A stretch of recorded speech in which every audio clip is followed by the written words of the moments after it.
नमस्कार, मैं हूँ आपके साथ आशा सरमाल। आप देख रहे हैं रिपोर्टर, और रिपोर्टर में आज हम सबसे पहले आपको दिखाएंगे कि ग्राउंड जीरो पर हमारे संवाददाता पहुंचे हुए थे, क्या कुछ पूरी जानकारी दे रहे हैं। सबसे पहले आपको जम्मू संभाग में लिए चलेंगे, जहां पर आप देखिए प्रतिक्रियाओं का सिलसिला बदस्तूर जारी रहा, क्योंकि यहाँ पर कमीशन की तरफ से रिपोर्ट जो है वो सामने रखी गई थी। डिलिमिटेशन कमीशन की तरफ से ये रिपोर्ट सामने रखी गई है। क्या कुछ कहना है, अलग अलग जगहों पर भी क्या कुछ है सूरत हाल, देखिए।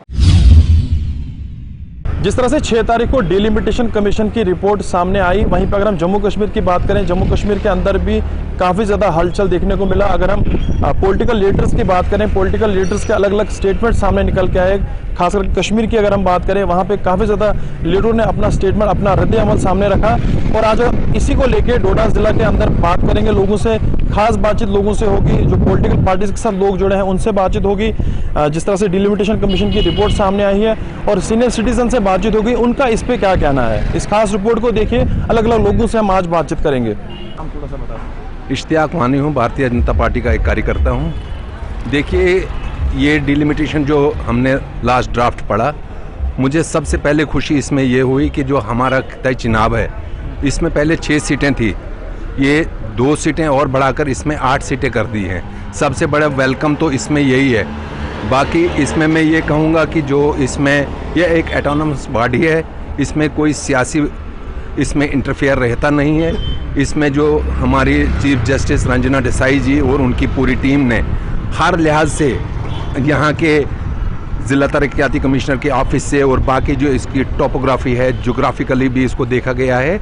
ये जिस अंदाज से भी मैंने भी पढ़ा, इसको जिस हद तक हो सका हमें लगा कि ये बहुत अच्छे तरीके से, एक निष्पक्ष तरीके से उन्होंने इस ड्राफ्ट को तैयार किया है। और उसके बाद उन्होंने जो ये लास्ट ड्राफ्ट में भेजा है, हम संतुष्ट हैं और लोगों को भी संतुष्ट रहना चाहिए। इसमें सबसे बड़ी खुशी की बात यह है कि जो मैंने पहले जिक्र किया कि हमें पहले बहुत कम नुमाइंदगी होती थी।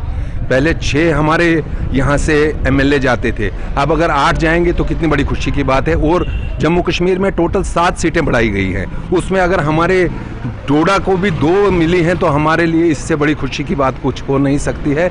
अब दूसरे इसमें क्या अपनी राय देंगे, लेकिन हमने इसमें पॉजिटिव देखकर ये बोलना है कि हमें इसमें ज़्यादा नुमाइंदगी करने का मौका मिलेगा। तो वो कोई भी हो, एनसी हो, कांग्रेस हो, पीडीपी हो या कोई भी जमात हो, बहरहाल एमएलए तो चुनकर यहीं से जाने हैं। अब भारतीय जनता पार्टी का हो तो एमएलए यहीं से बनेंगे और ज़्यादा हमें यहाँ मौका मिलेगा नुमाइंदगी करने का लोगों के, और लोगों के मसाइल ज़्यादा तरीके से हम विधानसभा में रख सकते हैं।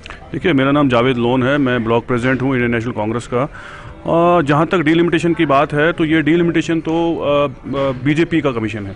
इन्होंने इलाकों को इस तरह से बांटा है, वो साफ जग जाहिर है कि वो इन्होंने कम्युनल लाइंस पे इसको लेके गए हैं। आप डोडा टाउन की बात कीजिए तो डोडा टाउन को इन्होंने 2 हिस्सों में बांटा है, जबकि टाउन को 2 हिस्सों में बांटने का कोई तुक ही नहीं बनता है। यही इन्होंने किश्तवाड़ के साथ किया है, यही रामबन के साथ किया है, यही उन्होंने भलेस के साथ किया। भलेस को 3 टुकड़ों में बांटा। भलेस का कुछ पार्ट भद्रवा के साथ लगाया, कुछ पार्ट डोडा वेस्ट के साथ लगाया और कुछ पार्ट डोडा के साथ लगाया। तो ये इनके जो अज़ाइम है, इनका जो तरीक़ाकार है काम करने का, ये जग जाहिर है। हम इसको रिजेक्ट करते हैं। ये डिलिमिटेशन कमीशन नहीं है, ये इनका अपना कमीशन है। इनके बीजेपी के हेडक्वार्टर में बैठ के इन्होंने ये कमीशन तश्कील दिया है। परिसीमन आयोग या हदबंदी कमीशन जिसको ये कहते हैं, हमारी नज़र में तो ये इनका अपना कमीशन है।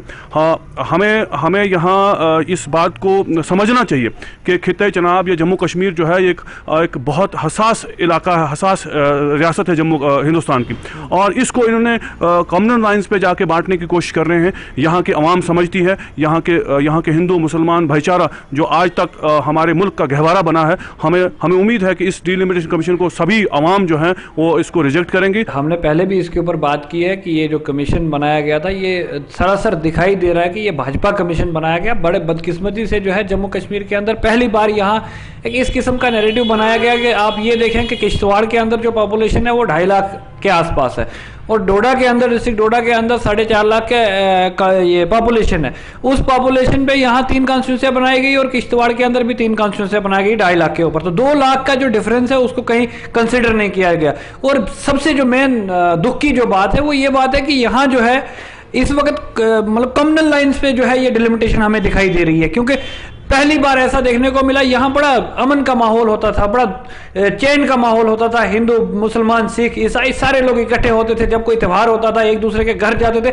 लेकिन बदकिस्मती से आज ये जो जम्मू कश्मीर की डायरेक्शन को लिया जा रहा है, बड़ा ये नजर आ रहा है कि बड़ा कहीं किसी और तरफ हम लोग जा रहे हैं। आप ये देखेंगे कि एक मखसूस एरियाज को मखसूस कॉन्स्टिट्यूंसी में लगाया गया है। यही अगर डोडा वेस्ट और डोडा की बात की जाए, डोडा जो कॉन्स्टिट्यूंसी बनाई है, यहाँ हमारे राइट से उठा के जो है मलवास और ये आपका बेवली का एरिया जो है डोडा के साथ डाल दिया गया है, और यहाँ से धड़ा पटवार सर्कल और आपका जोधपुर का एरिया जो है उठा के डोडा वेस्ट में डाला है। तो ये कहीं ना कहीं सरासर नाइंसाफी है, और ये दिखा रहा है कि जो है यहाँ कोई कम्युनल लाइंस पे ये कॉन्स्टिट्यूंसी बनाई है, जिसके हम मजम्मत करते हैं। उनको किस तरफ जाना चाहिए और कितना उनको अच्छा होना चाहिए किस इलाके के साथ, तो वैसा ही होना चाहिए डिलिमिटेशन।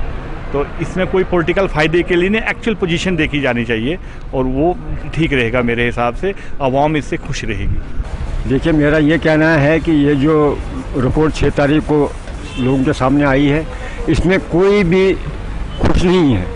न जम्मू प्रांत के ही लोग खुश, न कश्मीर प्रांत के लोग, खिते चनाब के लोग भी इसमें खुश नहीं है। आम जो मेरा ज़मीनी सतह पर चलना फिरना है, इसमें भी आम लोगों की राय यही है भाई, लोगों के साथ आम मजाक हुआ है। आम लोगों की ये बात है कि भाई हुकूमत को चाहिए दोबारा इसके लिए कोई कमेटी मोड़ इस पर नज़रसानी करे, जिसमें आम आदमी जो है, हर खिते के लोग जो हैं खुश रहें। मेरा नाम डॉक्टर बशारत फरीदी है। मैं एक रिटायर्ड ऑफिसर हूँ। हमें किसी पॉलिटिकल पार्टी के साथ कोई एफिलिएशन नहीं है, लेकिन हम ये कहना चाहते हैं जो भी the people who are at the helm of affairs, उनको रिक्वेस्ट हमारी है कि ये रिकंसिडर करें, दोबारा देखें, क्योंकि हमने देखा पब्लिक में बहुत रिजनमेंट है इस डिसीजन के खिलाफ। लोग तो टोटली नाराज़ हैं। इन्होंने ईस्ट का वेस्ट के साथ मिलाया, वेस्ट के साथ ईस्ट, वेस्ट का एरिया ईस्ट के साथ मिलाया, और इससे कम्युनल पोलराइजेशन हो रही है, बड़ा टेंशन है कम्युनल, मतलब ये ठीक नहीं है। तो अगर भाईचारे को कायम रखना है, भाईचारा रहना चाहिए, तो उस हिसाब से करो, जो नॉर्म्स हैं नॉर्म्स के हिसाब से करो। इसमें डिलिमिटेशन जो है प्रोसेस वह किया जाए, हम इसके खिलाफ नहीं है, लेकिन होना चाहिए। क्योंकि ऐसे बहुत सारे लॉजिक हैं जो डिलिमिटेशन कमीशन ने बाईपास किए हैं। जैसे कि आप मान लीजिए कि अगर इन्होंने पॉपुलेशन का क्राइटेरिया लेना था, पॉपुलेशन के हिसाब से तो फिर कश्मीर डिवीज़न में शायद ज़्यादा सीटें होती। इनने कहा कि हमने एरिया का लिया है, ना कि पॉपुलेशन लिया। तो एरिया के हिसाब से देखा जाए तो फिर अर्स्टवाइल चनाब वैली में कम से कम 4 सीटें बननी थी। तो इन्होंने तो कोई भी लॉजिक फॉलो नहीं किया है। एक जगह आप 1,80,000 पॉपुलेशन पे सीट बना रहे हो, एक जगह आप पाडर किश्तवाड़ में आप 50,000 पॉपुलेशन पे सीट बना रहे हो। तो ये तो साफ साफ दिख रहा है कि ये भारतीय जनता पार्टी को फ़ायदा पहुंचाने के लिए एक कमीशन बना था, और उसी के लिए इन्होंने वो उनकी रिपोर्ट, बनाई हुई रिपोर्ट पे दस्तखत किए हैं। अब सिटीज़न का फोरम का प्रेसिडेंट महबूब अहमद टाक, हमारी एसोसिएशन एक नॉन पॉलिटिकल एसोसिएशन है, हमें सियासत से कम राब्ता है, लेकिन ये कंसर्न ज़रूरी है कि ये क्या हो रहा है, मतलब किस बेस पर ये डिलिमिटेशन की गई है। ये एक डेमोक्रेटिक सेटअप का एक प्रोसेस है, ये तो होना था 2026 में होना था। चलो बीजेपी की गवर्नमेंट है, इन्होंने जल्दी कराया, ठीक है कराया, मगर इसके लिए कोई ज़ाब्ता होना चाहिए। आप क्या किस लाइन पर कर रही हो, मतलब कौन से एरिया किस हिसाब से मिला रहे हो आप। इसमें भी अगर हिंदू मुस्लिम होना है तो फिर मुझे लगता है ये सिस्टम, ये डेमोक्रेटिक सिस्टम है ही कहीं नहीं, क्योंकि मतलब यहाँ की कॉन्स्टिट्यूंसी, डोडा की कॉन्स्टिट्यूंसी को 2 पार्ट में बांटा गया, ठीक है 2 पार्ट में बांटो, ईस्ट वेस्ट बांटो, कोई बांटो, लेकिन इसमें भी हिंदू मुसलमान का किया गया। कहीं हिंदू ज़्यादा है, उस हिसाब से एक साइड से 60% हिंदू आता है, दूसरी साइड से 55-45 या 60-40 आता है। ऐसा होना नहीं चाहिए। हमारे सेटअप में, डेमोक्रेटिक सेटअप में कम से कम हिंदू मुस्लिम का कोई जगह नहीं है।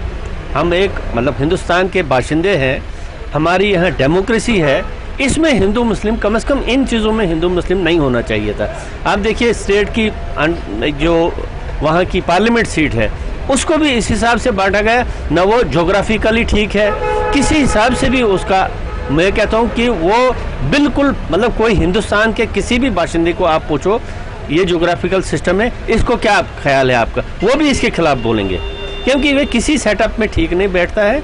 इसलिए मेरी गुजारिश ये है कि मौजूदा एडमिनिस्ट्रेशन को, मौजूदा गवर्नमेंट को कम से कम हमें बाशिंदे, हिंदुस्तान के बाशिंदे हम हैं, चाहे जम्मू कश्मीर है चाहे कन्याकुमारी है, हम हिंदुस्तान के बाशिंदे हैं, इसमें कोई शक नहीं, हिंदुस्तान हमारा है।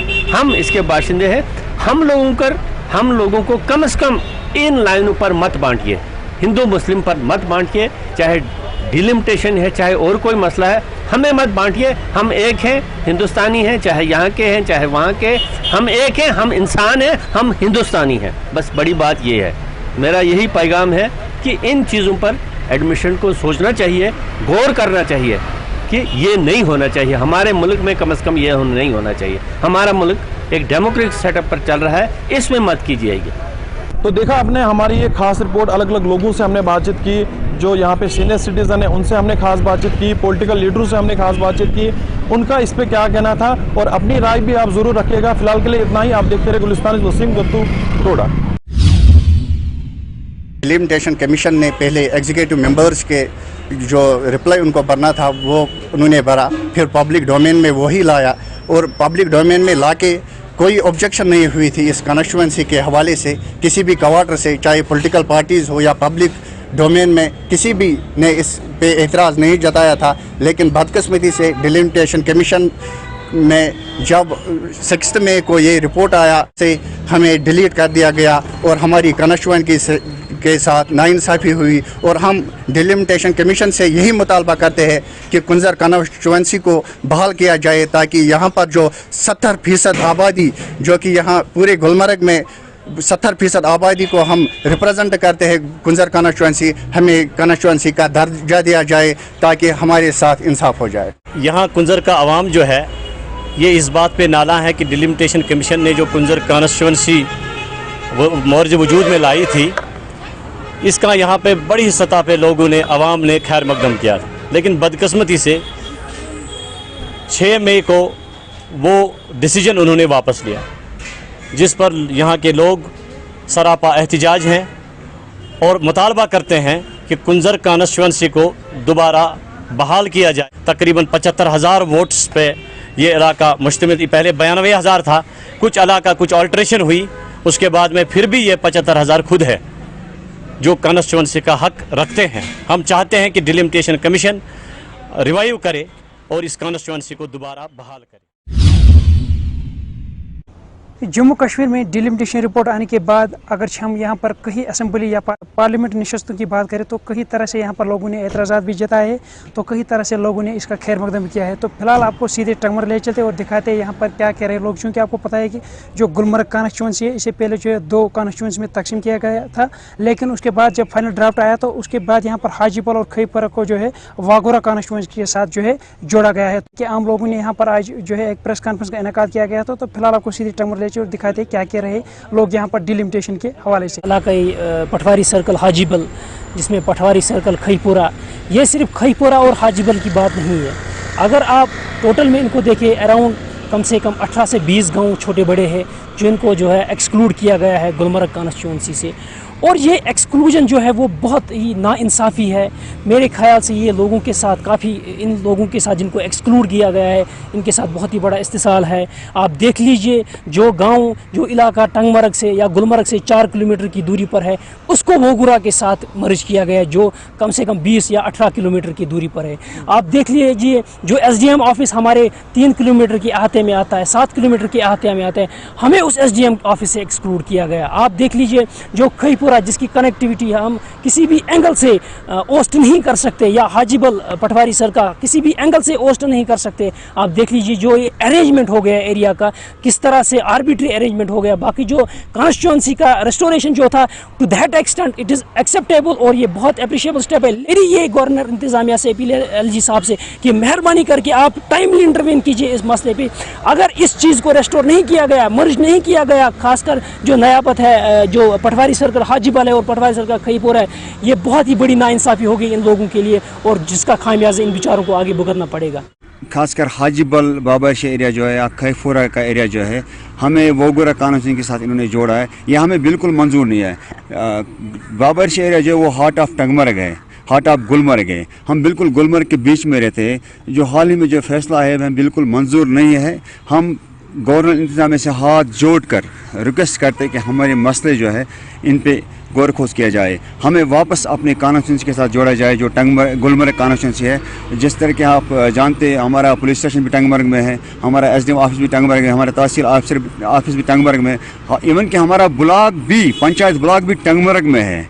तो हमें पता नहीं चलता है कि ये क्या मसला है। हमें ये नहीं कहेंगे कि किसको जोड़ा किसको नहीं जोड़ा, हम ये मांग करते हैं अपने एरिया की तरफ से, खासकर खैफुरा और बाबरशी को वापस वोगुरा के बजाय वापस गुलमर्ग कॉन्स्टिट्यूंसी में रिस्टोर किया जाए और रिमर्ज किया जाए। कॉन्स्टिट्यूट गुलमर्ग सो वोगुरा कॉन्स्टिट्यूट सर गवर्नरस अपील कि बिजाती बाबरशी गुलमर्ग तहसील टंगमर्ग मज ब्लॉक टंगमर्ग मज डाखान टंगमर्ग अपील करान गवर्नरस कि अनु सो वापस पन्ने गुलमर्ग कॉन्स्टिट्यूट गुलमर्ग बहुत वोटर बहुत कुन सियासत मगर बहुत वोटर बहुत अपील करान गवर्नरस मेहरबानी कर वापस गुलमर्ग कॉन्स्टिट्यूट।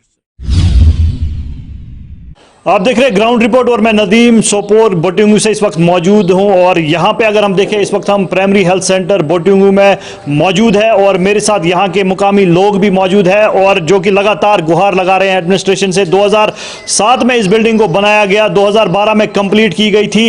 90% कंप्लीट होने के बाद भी जो है इसको ज्यों की त्यों रखा गया है, इनकम्प्लीट है। क्यों लोग परेशान है, क्यों इस जंगीर इलाके को जो है नज़रअंदाज किया जा रहा है, इसी हवाले से बात करेंगे। क्योंकि अगर हम देखें हेल्थ सेक्टर के बड़े बड़े दावे, हेल्थ डिपार्टमेंट के बड़े बड़े दावे जो है वो सामने आ रहे हैं कि हर जगह पे जो है हम अपना हेल्थ सेंटर बना रहे हैं, हर जगह जो है लोगों को सुविधाएं दी जाएंगी। लेकिन अगर हम यहाँ जंगीर इलाके की बात करें, लगातार जो है इसमें हादसे देखने को मिल रहे हैं क्योंकि ये नेशनल हाईवे बांडीपोरा और सोपोर को कनेक्ट करता है। लगातार अक्सर जो है यहाँ पे हादसे देखने को मिल रहे हैं जिनके चलते अगर हम देखें कीमती जानें जो है वो ज़ाया होती हुई नजर आ रही है। इन लोगों का भी कहना है कि अगरचे इस प्राइमरी हेल्थ सेंटर को चालू किया होता तो यहाँ पे जो है फर्स्ट एड मिल सकता था, उसके बाद जो है अगर हम देखें सोपोर या बारामूला जो है पेशेंट्स को मुंतकिल किया जा सकता था। लेकिन अगर हम देखें इसको जो है यहाँ पे जूं की तू रखा गया है जिसके चलते जो है लोग परेशान है, लोग सफर करते हुए नजर आ रहे हैं। इन लोगों का कहना है कि अब ये जो है मंशियात का एक अड्डा बन चुका है, यहाँ पे लड़के अब ड्रग्स ले रहे हैं, लगातार जो है प्रॉब्लम्स देखने को मिल रही है इस इलाके में। तो मेरे साथ बात करने के लिए इरफान दिलावर भट्ट जो कि एक सोशल एक्टिविस्ट और उसके साथ साथ अगर हम देखें मेरे साथ यहाँ पे मौजूद है औकाफ कमेटी कुछ लोग और साथ ही साथ अगर हम देखें इरफान साहब से जानने की कोशिश करेंगे कि क्योंकि अगर हम देखें इरफान दिलावर भट्ट लगातार जो है इसकी आवाज़ उठा रहे हैं, लगातार जो है एडमिनिस्ट्रेशन तक आवाज़ पहुंचाने की कोशिश कर रहे हैं। तो इरफान साहब से मजीद जानने की कोशिश करते हैं। इरफान साहब खैर मकदम है। सबसे पहले आपका शुक्रिया, आप हमारी बात हमेशा आगे लेते हैं, आला काम तक पहुँचाते हैं। तो ये बड़ी दुख की बात है, ये काफ़ी टाइम से लोग सफ़र कर रहे हैं। करीबन 2013 में बिल्डिंग तैयार हुई है और 2022 हैं, तब से लेकर आज तक ये चालू नहीं हुए हैं। लोगों का मुतालबा कई बार है, लोगों ने धरने भी दिए हैं, प्रोटेस्ट भी किए हैं, अखबार में भी आए हैं और यहाँ के जैसे लोग जो हैं ये आला काम के पास भी हम खुद भी गए थे लेकिन कोई रिस्पॉन्स नहीं मिला है। बस ऐसे आज कल परसों ये प्राइमरी हेल्थ सेंटर का हाल है जो लोगों के लिए ज़रूरी है। अस्पताल उसको कहते हैं जी, कश्मीर में शफा खान इसको कहते हैं। जब शफा खान नहीं है तो अस्पताल नहीं है तो किस चीज़ के बड़े दावे कर रहे हैं? ये बड़े बड़े दावे कर रहे हैं, बड़े बड़े काम कर रहे हैं, इतने पैसे आ रहे हैं, कहाँ जा रहे हैं फिर? जो इसके लिए फंड्स आ रहे हैं वो कहाँ गए? अभी तो क्या शर्म की बात है, अभी तो हैंड ओवर हुई है R&B की तरफ से हेल्थ वालों को, अभी ऐसे ही छोड़ दिया है। अभी लोगों की डिमांडें हैं, बराई मेहरबानी चालू करी। ये आज नशा का अड्डा बन गया। यहाँ लोग शाम को आते हैं दाएँ बाएँ गाँव से, यहाँ चरस पीते हैं, अल्लाह करे और भी सुनने में आ रहा है तो कुछ ना कुछ गड़बड़ है। तो इसलिए उन्होंने बनाया, ये हमारे इस नासूर बना, इस इलाके में नशा का अड्डा बन गया है तो उनको नहीं बनाना चाहिए। फिर अगर बनाना चाहे तो चालू करो, लोगों के लिए आसानी। अब ये लोगों के लिए मुसीबत बन गए हैं। बिल्कुल, जब ड्रग्स का अड्डा बन गया तो शर्म की बात है। अब हम डीसी साहब के नोट, जो कल सैर असगर जी आई है, मैडम जी आई थी, मैडम डीसी, उसके नोट्स बनाना चाहते हैं बराई मेहरबानी करके। हमने आपकी काम को देखा है, जब आप बड़गांव में थे, आप लोगों की काम अच्छी तरह से कर रहे हो और सुन रहे हैं। बराई मेहरबानी करके आप यहाँ पे विजिट कीजिए, हम आपकी इस्तेकबाल में रहेंगे यहाँ पे और ज़बरदस्त इस्तेकबाल करेंगे। आप हमारे गाँव के जैसे लोग आए यहाँ पे, उसका मुआयना कीजिए, देखिए इसकी हालत क्या है और उसके बाद आला हुकाम तक बात पहुँचे, उसको चालू कीजिए। क्या प्रॉब्लम्स है, क्या इस एरिया में क्या क्या आपको मुश्किलातें आ रही है? अस्सलाम वालेकुम सर। नदीम साहब, मैं एक ही बात बताना चाहूँगा आपसे कि हमारे साथ ये बहुत नाइंसाफ़ी, बहुत जुल्म हो रहा है जी। क्योंकि मेरी आंखों के सामने तकरीबन पिछले साल से खुदा झूठ न बुलवाए, तकरीबन 4-5 एक्सीडेंट हो गए, जिसमें लगभग 7-8 जवानों की जान चली गई है। एक एक्सीडेंट तकरीबन 1 महीने पहले, माह रमज़ान से पहले एक एक्सीडेंट हुआ है। यहाँ से तकरीबन मतलब उसको 10-20 मिनट के बाद उसको गाड़ी मिली है, मतलब उसको कोई उठा नहीं रहा था। अगर उसके बावजूद यहाँ हेल्थ सेंटर मौजूद होता, कुछ न कुछ बचाना मारना तो अल्लाह के हाथ में है। अलबत् डॉक्टरों का काम या यहाँ फर्स्ट एड कुछ न कुछ उसको, यहाँ हम भी अपने दिल की हसरत निकालते, नहीं इसको मरना ही था मगर उसको कुछ हो गया, किसी ने कुछ, आप हमारे पास आए, हम कल कह सकते हैं कि हमारे पास कोई आया है। मगर यहाँ हमें, मेरे ख्याल से अगर बुरा ना लगे तो हमें यहाँ कुत्तों की नज़र की जा रही है, क्योंकि हमने प्रोटेस्ट भी किया है, धरना भी दिए हैं। हमारे सीनियर ये इरफान भट्ट साहब है और ये औकाफ वाले, ये बहुत जगहों पर, मैं नहीं गया हूँ, मैं झूठ नहीं बोलूँगा, मैं नहीं गया हूँ। अलबत्ता हमारे सीनियर ये जो औकाफ वाले हैं, इरफान साहब है, ये हमारे मुखिया जो फारूक साहब भट्ट साहब, उन्होंने बहुत कोशिश की है, लेकिन हमें नज़रअंदाज हर किसी जगह किया जाता है। इतना बोला जाता है कल आएंगे, हाँ छोड़ देंगे, लेकिन नहीं छोड़ते हैं। अगर हम बच्चे ही है, अगर हम गरीब ही है, तकरीबन इस रोड पे, यहाँ इस अस्पताल के सामने तकरीबन झूठ न बोलूँगा मैं, कभी कहीं लगभग 20-22 गाँव पड़ते हैं। मेरा दुकान है इधर, मैंने लाइव देखा है, इधर यहाँ भी पेशेंट मारा, वहाँ भी पेशेंट मारा, उसको कहाँ से लाया, बांडीपुरा से लाया, उसको कहाँ से लाया, केनूसा से लाया। अगर यहाँ रास्ते में इसका कोई हेल्प होता, उसका कोई फर्स्ट एड होता, मैंने पहले भी कहा है, बचाना मारना अल्लाह के हाथ में, लेकिन हमें भी थोड़ा तसल्ली मिलता। अगर ये बिल्डिंग बनानी नहीं थी, अगर हमें धोखा देना ही नहीं था, पहले ही ये ज़मीन खाली थी, इसमें चरवाहे घास खा रहे थे, खाने दो। ये देखो उधर घोड़े भी आज भी है। मगर अगर यहाँ बिल्डिंग बनाई है, तकरीबन 1 करोड़ की प्रॉपर्टी है, ये बना के फिर क्यों छोड़ दिया इसको सुनसान, को शराब का अड्डा, उसको नशा का अड्डा क्यों? अगर गवर्नमेंट को यही अड्डा बनाना था तो पहले से ही बताना था, ये अस्पताल नहीं है, ये यहाँ जुआरियों का अड्डा है। बस हम इतना ही कहना चाहते हैं कि जो हमारे डीसी साहब आए हैं, उनसे हम मोदबाना गुजारिश करते हैं, आपकी वसादत से, आपके माध्यम से हम उन तक पहुंचाना चाहते हैं, बराई मेहरबानी करके अगर हम झूठ बोलते हैं तो यहाँ आके ज़रा देखिए, अगर इस अस्पताल में कमी है कुछ, वो है सिर्फ डॉक्टरों की, वो है सिर्फ मशीनों की, बाकी तो अस्पताल बन चुका है। अगर आवाम को गवर्नमेंट इतना ताकत नहीं रखता है, आवाम को भी कुछ हेल्प करने की ज़रूरत होती, हम भी यहाँ दिलो जान अपना खून लगा देंगे, क्योंकि ये हमारा ही चीज़ है, क्योंकि ये हमारी यहाँ कर मतलब फैसिलिटी है।